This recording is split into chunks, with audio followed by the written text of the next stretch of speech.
I now invite His Excellency Hamdullah Mohib, Chair of Delegation of Afghanistan. Chief of Delegation, Excellency, you have the floor.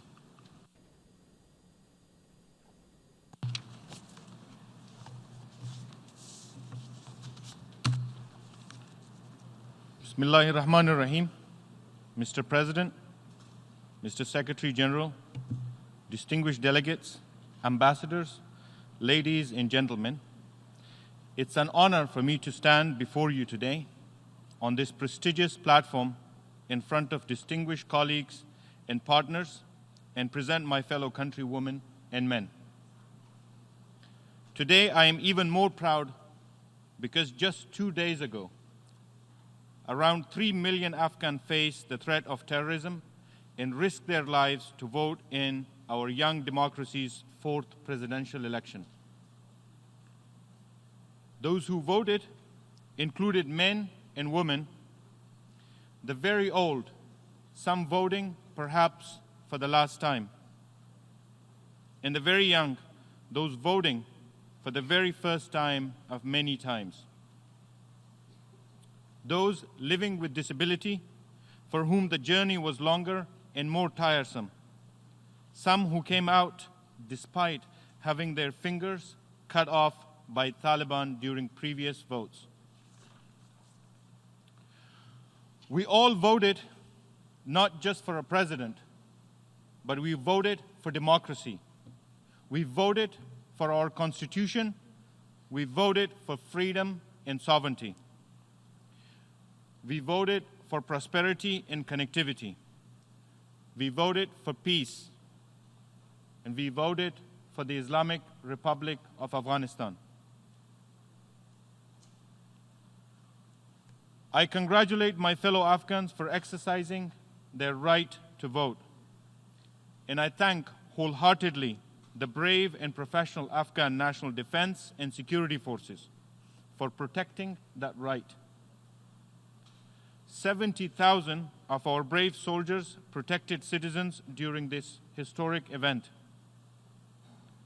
Because of their professionalism, most attacks were averted, and all attacks that were intended to inflict mass casualties on civilians.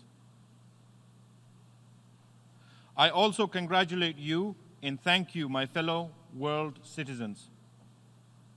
The international community, particularly NATO member countries, have stood by us over the past 2 decades. As we recovered from war, we rebuilt as we reimagined a new Afghanistan. A new Afghanistan based on Islamic values, Afghan traditions, and hope for a permanent escape from our bloody past. You invested heavily and dearly in our vision for an Afghan democracy, even with the lives of your own countrymen and women. From the time when it was only an idea to today, when you can witness those investments turn into policies, actions, institutions, principles, and people. We, the young Afghan leaders of today, have embraced democratic values and principles, the same ones on which the United Nations itself was founded. Your Excellency, Mr. Tijani Muhammad Bande, I congratulate you on assuming the presidency of the 74th session of the United Nations General Assembly. We support the broad range of goals pursued across the agenda of this General Assembly: advancing peace and security, enhancing equal education, eradicating poverty, and addressing climate change.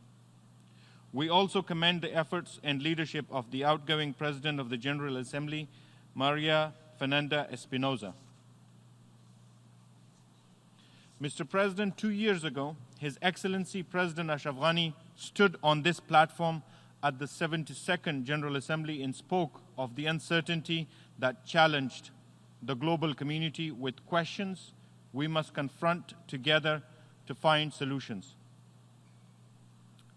Since then, Afghans have created a bit more certainty in our corner of the world.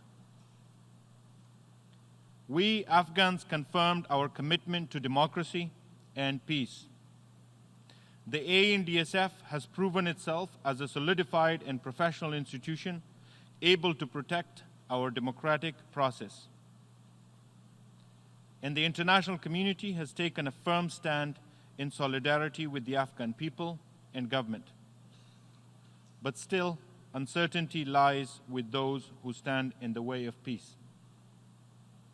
To the Taliban and their foreign sponsors, hear this now. A message from the Afghan people. Join us in peace or we will continue to fight. As my colleague, Ambassador Adil Raz, said last week here at the United Nations, this is a fight we can win. Mr. President, today I represent my people, not only because it is my duty to be here, but because I, like the vast majority of my fellow citizens, about 60%, have spent the 3.5 decades of our lives in war. My colleague Ambassador Raz and my colleague Ambassador Roya Rahmani, who represent us in Washington, are also part of this generation born and raised in war. We are the new Afghanistan. Increasingly, Afghanistan is a country driven and defined by the expectations of its youth, now more than ever. The opportunities afforded to us through the gains of the past 20 years have allowed us to change hope into something much more powerful: belief. We believe in our ability to bring about the peace we have hoped for all our lives. We have already taken many steps, but we have a long way to go in this journey. The next step belongs to us, Afghans. No matter the outcome of the presidential elections, one thing is clear: peace is and will remain the government's priority, now further strengthened by the mandate given to us by the Afghan people. The next step in the journey to peace will be taken by Afghans, just like the first step was. In February 2018, President Ashraf Ghani extended an unconditional offer of peace to the Taliban, one that still stands today. In June 2018, the unthinkable happened: a nationwide 3-day ceasefire over the Eid holidays. They gave Afghans tremendous belief that peace is possible and proved that the government has the ability to directly negotiate peace with our enemies. In November 2018, President Ghani presented the government's roadmap to peace and announced a negotiating team. As 2019 began, Afghanistan's journey toward peace continued with nationwide consultations with the Afghan people. Here, I would like to give credit to Afghan women who were the first group of Afghan citizens to unite nationally around the agenda for peace. In February this year, 15,000 women were consulted from all 34 provinces on what would be acceptable to them in peace agreement. And 3,000 of them came together in Kabul to endorse that agenda. In April, the Afghan government organized a historic nationwide consultative jirga for peace, which laid out the people's demand for a peace agreement. Each of these has been a significant step in an ongoing Afghan-led process that is geared toward an inclusive, sustainable, and dignified peace for all Afghans. As we prepare to take the next step in this process, we're committed to the principles of inclusivity, sustainability, and dignity.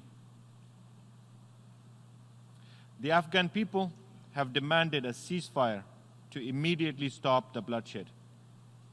They have demanded that talks must happen between Afghans, and they have demanded that the Islamic Republic be preserved as the foundation of our nation state. We want not only to preserve the gains we have made, but to maintain the foundation that will allow us to advance those gains further. Throughout this process, we have welcomed and appreciated instances from our international partners that has allied with our principle of peace building and that has supported our Afghan-led and Afghan-owned peace process. Peace is our common objective, and terrorists are our common enemy. We must not rush the former at the risk of empowering the latter.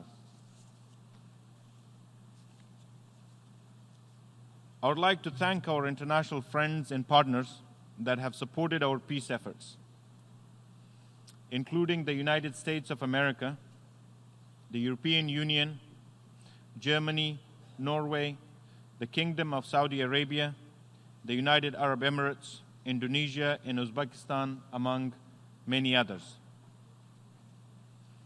Today, Afghans fight on the front lines of global terrorism so that others can maintain peace in their homes and on their land.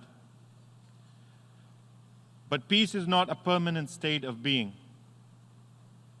Peace requires care and constant reappraisal undertaken by partners who share the same values, even as the fault lines between war and peace across this globe shift. The terrorists that Afghan soldiers are holding at bay today pose a threat to us all. Terrorism is an idea as much as it is a form of violence.